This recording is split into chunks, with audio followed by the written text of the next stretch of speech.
À peine nous sortions des portes de Trézène, il était sur son char. Ses gardes affligés imitaient son silence, autour de lui rangés.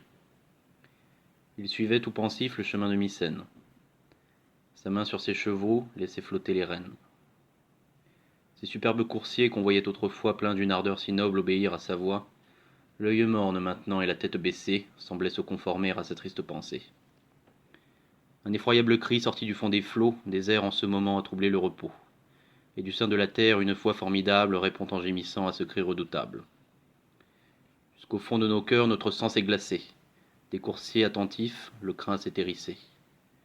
Cependant, sur le dos de la plaine liquide, s'élève à gros bouillons une montagne humide. L'onde approche, se brise et vomit à nos yeux parmi des flots d'écume un monstre furieux. Son front large est armé de cornes menaçantes.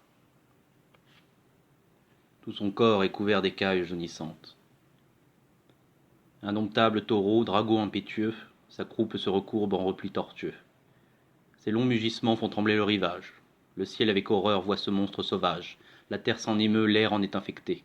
Le flot qui la porta recule épouvanté. Tout fuit. Et sans s'armer d'un courage inutile, dans le temple voisin chacun cherche un asile.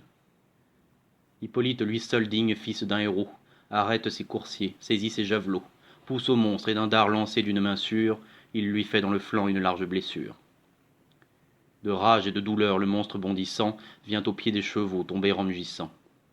Se roule et leur présente une gueule enflammée qui les couvre de feu, de sang et de fumée. La frayeur les emporte, et sourds à cette foi, ils ne connaissent plus ni le frein ni la voie. En efforts impuissants, leur maître se consume, ils rougissent le mort d'une sanglante écume. On dit qu'on a vu même, en ce désordre affreux, un dieu qui d'aiguillons pressait leurs flancs poudreux. À travers des rochers, la peur les précipite. Les cieux crient et se rompent. L'intrépide Hippolyte voit voler en éclats tout son char fracassé. Dans les rênes lui-même, il tombe embarrassé.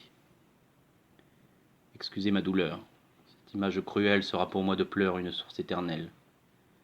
J'ai vu, Seigneur, j'ai vu votre malheureux fils traîné par les chevaux que sa main a nourris. Il veut les rappeler et sa voix les effraie. Il court. Tout son corps n'est bientôt plus qu'une plaie. De nos cris douloureux, la plaine retentit. Leur fougue impétueuse enfin se ralentit.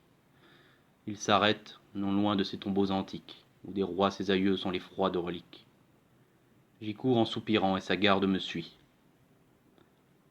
De son généreux sang la trace nous conduit, les rochers en sont teints, les ronces dégoûtantes portent de ses cheveux les dépouilles sanglantes. J'arrive, je l'appelle, et me tendant la main, il ouvre un œil mourant. Il referme soudain. Le ciel, dit-il, m'arrache une innocente vie. Prends soin après ma mort de la triste Aricie.